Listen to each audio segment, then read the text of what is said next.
'Twas the night before the draft, and all through Kraken Nation, fans near and far await to see what Ron Francis will do to secure our foundation. We need it all, elite scorers and blue liners too. As for goaltending, don't get me started. How about securing Groovy a new friend or two? And as for this Kraken faithful, I want a deal for Ryan Donato. He's fun, energetic, and embodies our Kraken motto.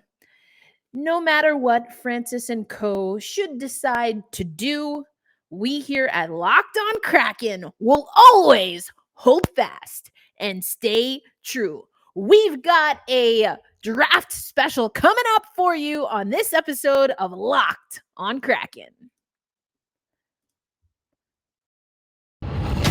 You are Locked On Kraken, your daily podcast on the Seattle Kraken, part of the Locked On Podcast Network, your team every day. We are the Seattle Kraken.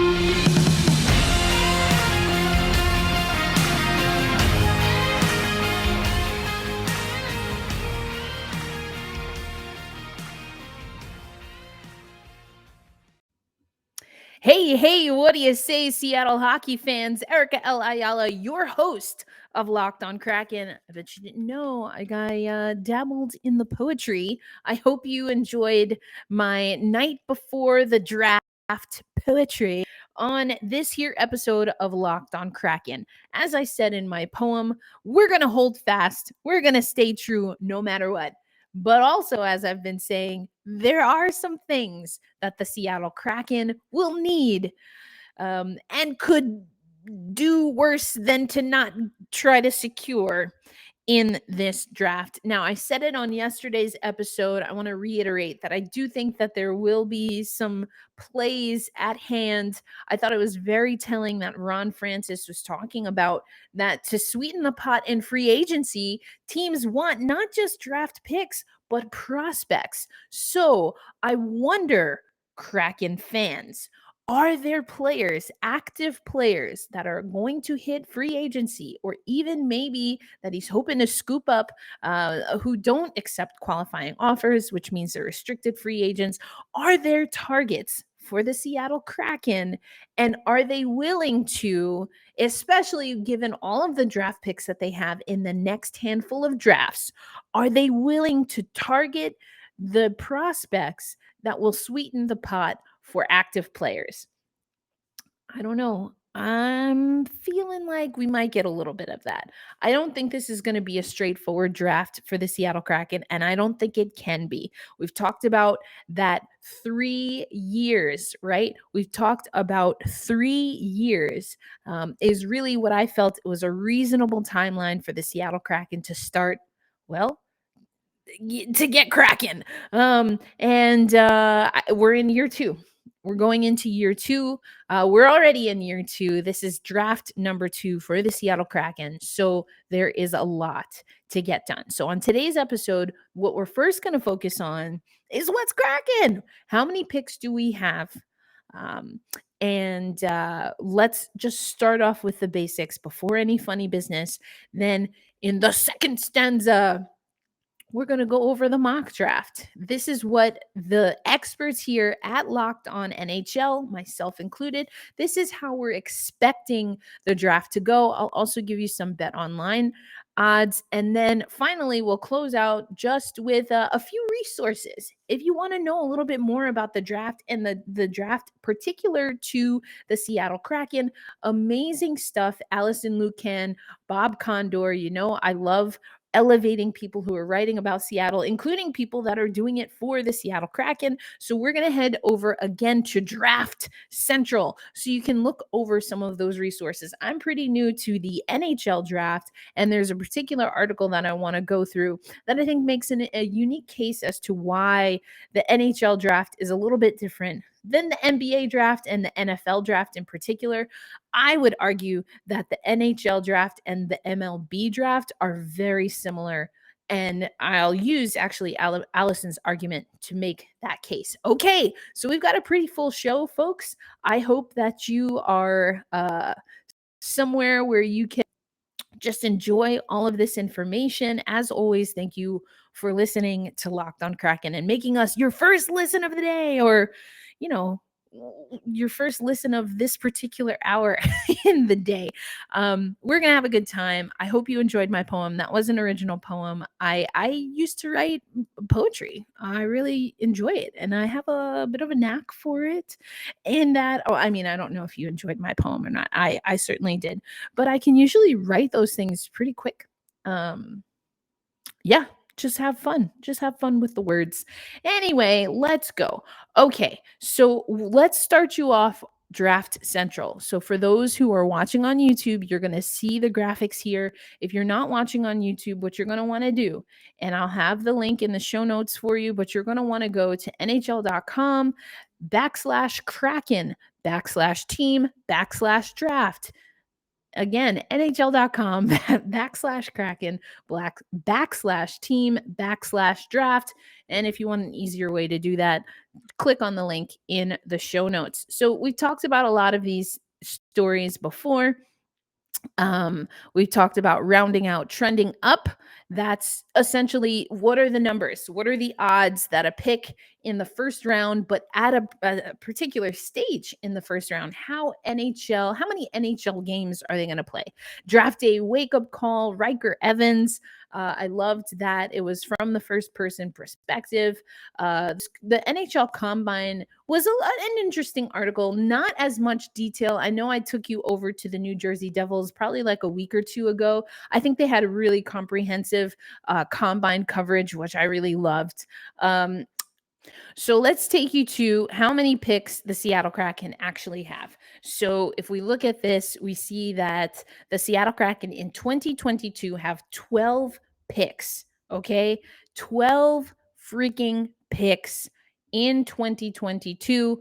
We've got in round one our what I like to call our natural pick, which is how we divvied out in the selecting process, and that's the number 4 overall pick. Then you see we have two picks or we have 4 total picks in round 2, 1 in round 3, 3 picks in round 4, and 1 pick in rounds 5, 6, and 7. So the Seattle Kraken can definitely play around with some things here. So that tells us when we have the picks, but it doesn't show exactly what the picks are. So in round 1, the Seattle Kraken will have the 4th pick. In round 2, the Seattle Kraken will have the 3rd pick in that round, which is the 35th pick overall. And then the Seattle Kraken will also have the 49th pick overall. And then the Seattle Kraken will also have the 58th pick overall. And then also the 61st pick that is from Florida via Calgary. And then in the 3rd round, you see that the Seattle Kraken have their natural pick, again, 3rd overall in that round. The Seattle Kraken have their 3 picks. So we have the 3rd pick in that round, which is the 100th overall. Then the Seattle Kraken will have the pick 117, that's from Washington.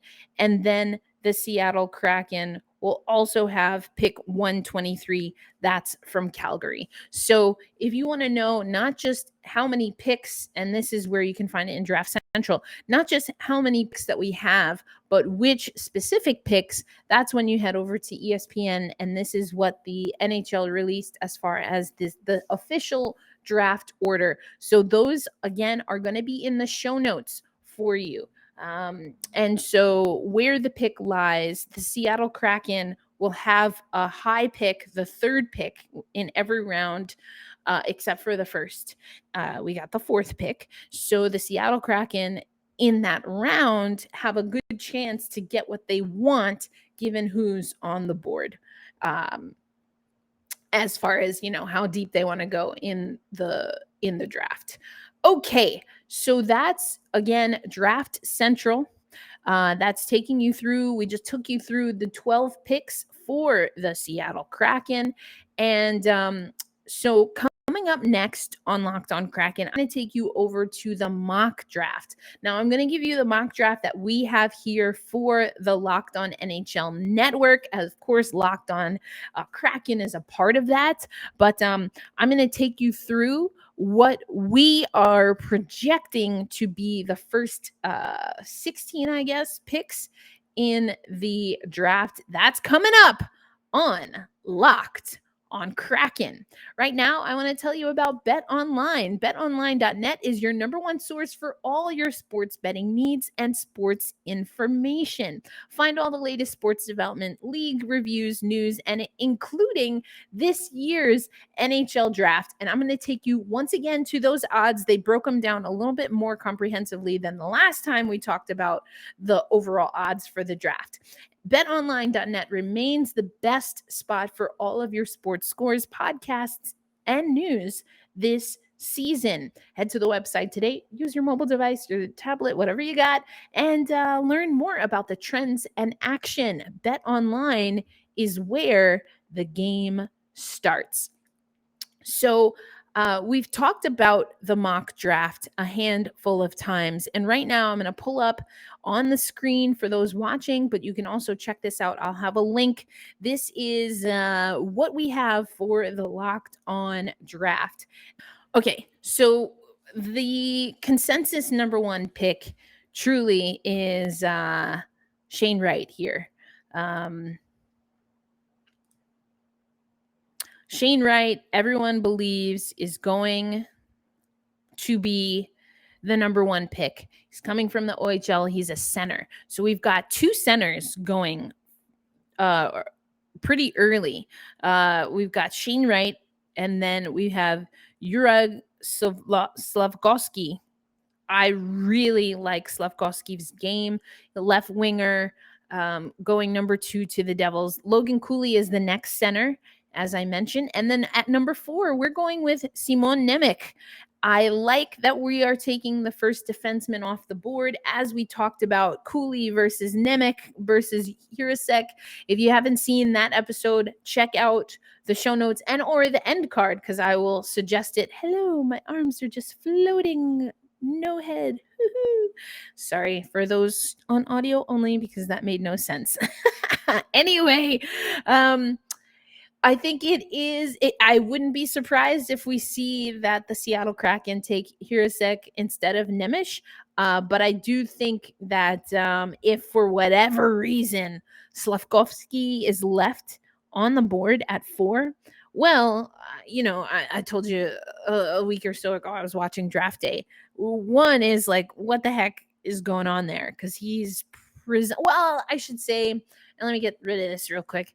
But I mean, we've seen in some of the mock drafts, he's anywhere from like 2 to 9. I think that's the same roughly for Nemec. So who knows? But like, is there something wrong? Is he not coming over? Like, those are some of the things that it's been asked a lot about Russian players. Now, Russian players, we know, are playing in the NHL at all levels.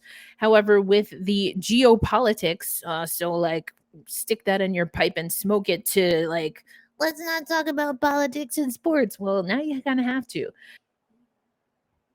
We'll see how that goes. To be determined. Anyway, so that's more or less the draft. I'm not going to go through the full thing, but here's 1 through 16 on here. I think that Cutter Gaither is another player. Brad Lambert we see on here. I haven't talked about all of these players because we're picking pretty high. And so some of these players are just not necessarily what I think that we need. I wouldn't be surprised if the Seattle Kraken do pick up some centerman depth, but I think that might come in the second round. We've talked about it before on the show. There are some people, some experts who believe that you can get a diamond in the rough when it comes to that second round. And that kind of leads to the next conversation that we're going to have coming up next. Let's talk about some of the articles that you can find in Draft Central, including how long does it actually take to develop an NHL player. So that's coming up next on Locked On Kraken. I want to make sure that you know about the NHL draft. So we appreciate you listening to Locked On Kraken. As you know, we are your first listen from the network of the day, or we at least hope to be. And I have told you that I'm traveling. My schedule has been compromised a little bit. Like, wear your masks, people. Make sure you're still taking your tests. That's all I'll say about that. But I'm going to be in Chicago. So I will keep you posted on the socials for our live draft coverage. What we are going to do tomorrow, though, is I'm going to run that special interview. Okay, I've been talking about it, but I want you to hear what this person has to say about what the Seattle Kraken might do in the draft. So you're going to hear at least part of that interview. It is with an amazing hockey mind who's been in the game for quite some time. So that's what we're going to do for tomorrow's show. That'll be up first thing tomorrow. Get you ready for the draft. If you don't want to be too draft intensive, this is a more draft intensive show. But then also, I will go live tomorrow and recap our first round moves. Did we go with the number 4 pick? Did we trade up somewhere else? Did we make some other leaps and bounds? Will I have another poem to read? I guess you're going to have to find out live on Locked On Kraken tomorrow. Okay, so I mentioned the BETOnLine odds. I just want to give them to you again here. Let me pull up our mock draft for you again for those watching. So Shane Wright is who we have. The odds of Shane Wright going number 1 as the first pick are a minus 325. And then you've got Slavkovsky is a plus 160, Logan Cooley plus 2200. 22-1 odds essentially for Logan Cooley. So not thinking that he's going to go 1 Logan Cooley, but his draft numbers for the third pick are minus 200. So essentially 50-50 odds there is what they're saying. Logan Cooley at 3. Slavkovsky has the best odds at 2, which is essentially what we're seeing. So Nemec, his odds at 2 are plus 1400.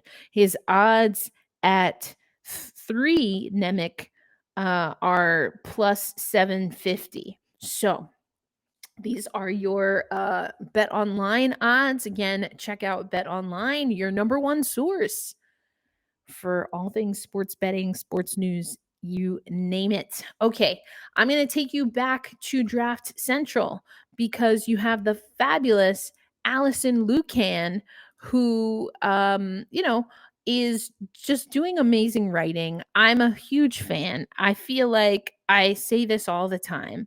Allison Lucan is a rock star, and I'm so thankful to know her and then also be able to follow her work as part of my work in following the Seattle Kraken. Anyway, so The Power of Patience is the name of this. And you see in this, and some of you may have read this, it's been up for a little bit, but the NHL and NFL both have 32 teams. So you see Allison kind of looking at the trajectory of a prospect for the NFL versus the NHL. And this is where we get it right here. But while each draft usually allows the same number of draftable spots, that's where similarities end. In the NFL, according to ProFootballReference.com, 239 players of the 259 selected in the summer have already played at least 1 pro game, and 157 have played 10 or more. Meanwhile, to date, just 6, okay? 6 compared to 239.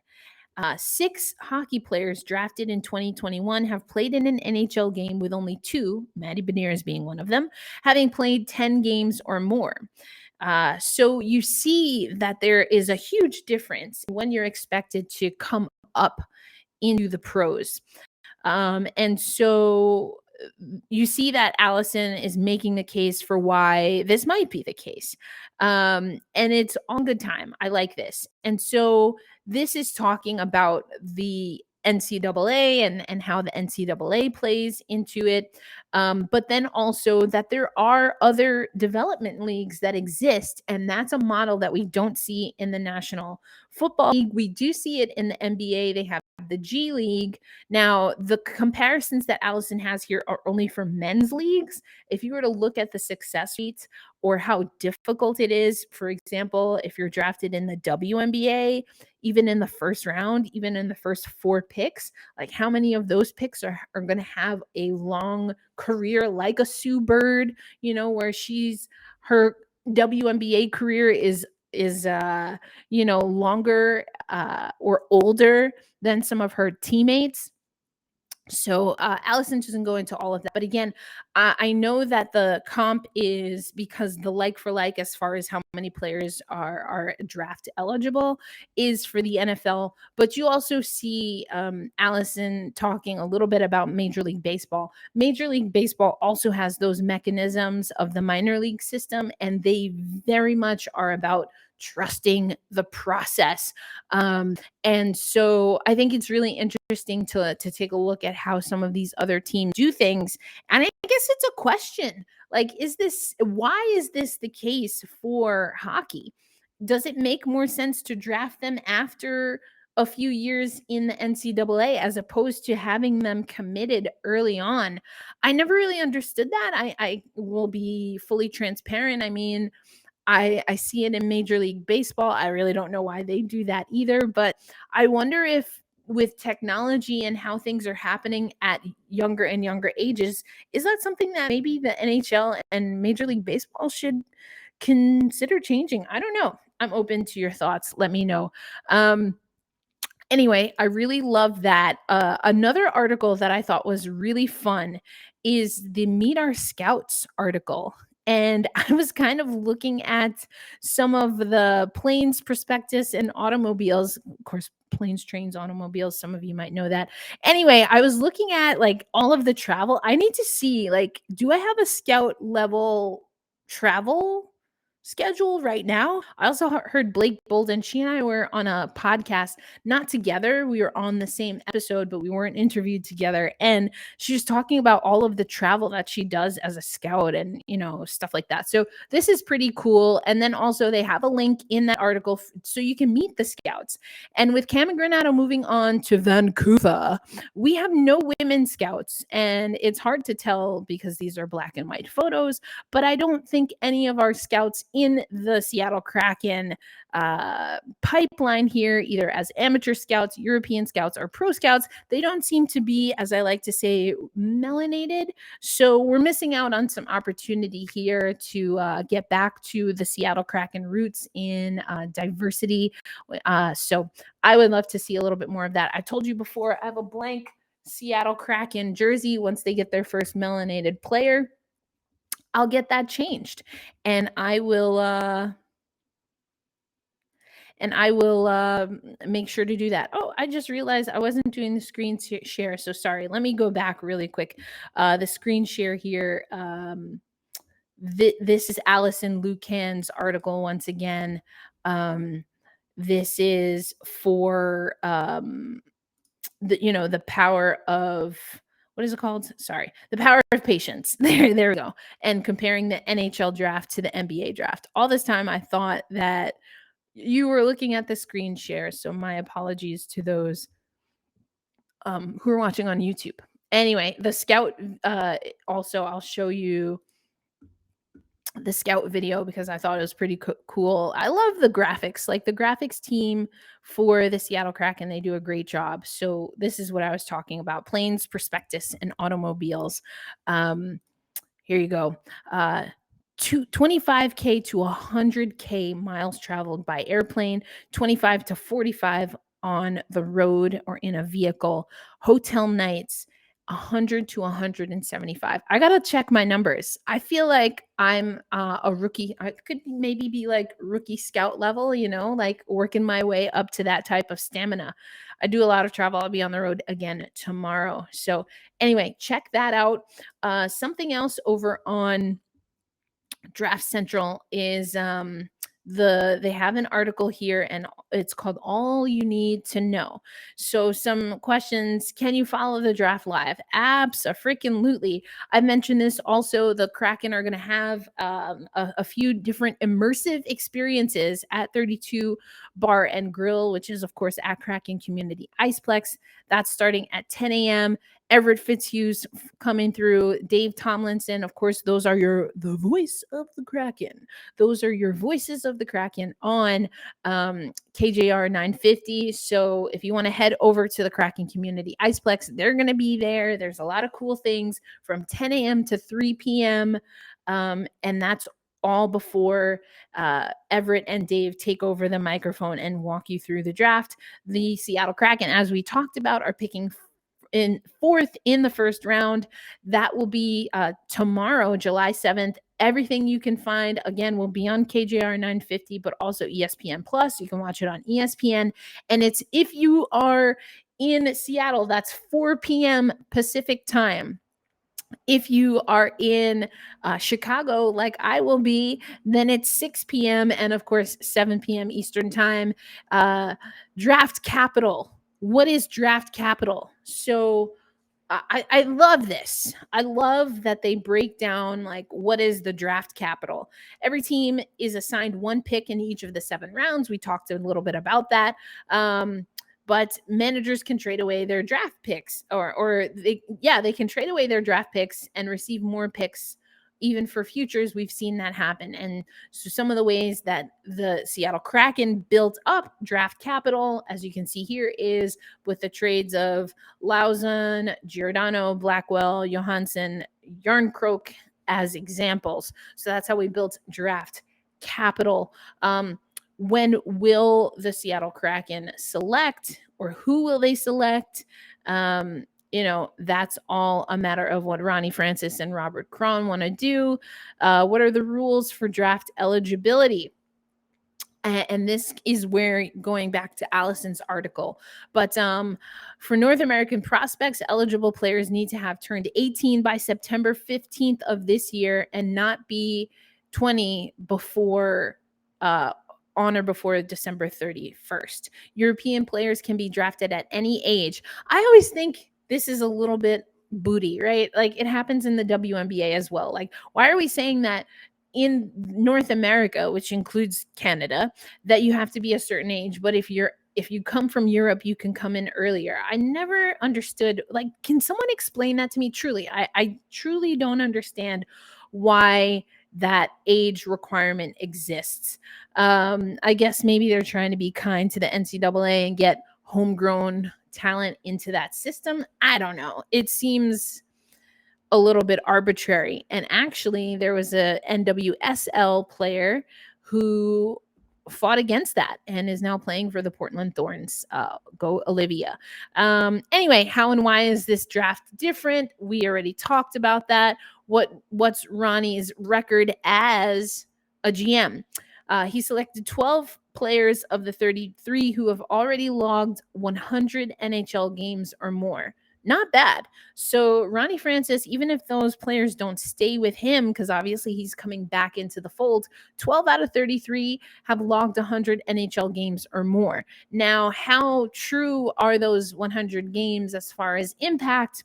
That's the eye of the beholder. But when you're going back to the numbers game, and we talked about some of this in some of the content, the hashtag content that that the Seattle Kraken have up, I mean, that it's a metric. It's, again, eye of the beholder if you like that as a metric. So, I don't know. But again, this is draft in full. Check this out. I'm going to show you on the screen real quick what I've been walking you through. It's kind of like a Q&A, but all you need to know. Great job by the Seattle Kraken. And that's where we close it out. So remember, folks, there's going to be a lot happening. There's going to be a lot happening in the next handful of hours. We here at Locked On Kraken are hopeful that we can keep you sane, keep you focused, maybe have a few more poems or two written to keep it nice and fun. We want it to be fun. I think it's going to be a little more serious. I think we're already starting to see that the Seattle Kraken have to really get cracking. We got to get down to business. And I'm excited to see what's going to happen. I think there are moves that we make here that might not necessarily make a lot of sense until we see how free agency plays out. That's my gut. I thought the Seattle Kraken were going to be a little bit more aggressive with when they did their expansion draft and do some of that, but they really weren't, not until the trade deadline. So we'll see. I think there's playing a little bit to how good are we going to be and how much incremental improvement do we want to see from last season. I'd like to see them be a 500 team. They got to have a winning record. I really do believe that. I think they need to hover much closer to 500 than they did last season. So those are my thoughts. As we said in the poem, we here at Locked on Kraken will always hold fast and stay true. Be kind to yourself and to each other. And tomorrow, that special guest is going to join me talking about their career in hockey and hockey and broadcasting, I should say. And also, I mean, am I mad that the guest agreed with a lot of my Kraken analysis? No, I'm not. So you're going to have two New Yorkers on the show. Lucky you. Lucky you. Two New Yorkers on the show talking hockey. You see, my New York accent started coming out. Talking hockey, talking coffee, chocolate, office, caucus. No. And we're going to talk about the Seattle Kraken and what we think they're going to do, including, you see me decked out. If you can see, and if you look at the thumbnail for this episode, you'll see that I am decked out because our guest also is talking about what the NHL needs to do regarding merchandise. And I liked it. Might be a conversation that we have once we get through a few particulars, which of course is the entry draft, free agency, why Ryan Donato needs to be on the team, and etc., etc., etc. I hope for those that are going up to Montreal, Quebec, safe travels, enjoy your time, and I will catch you hopefully in the Pacific Northwest as we inch closer to training camp.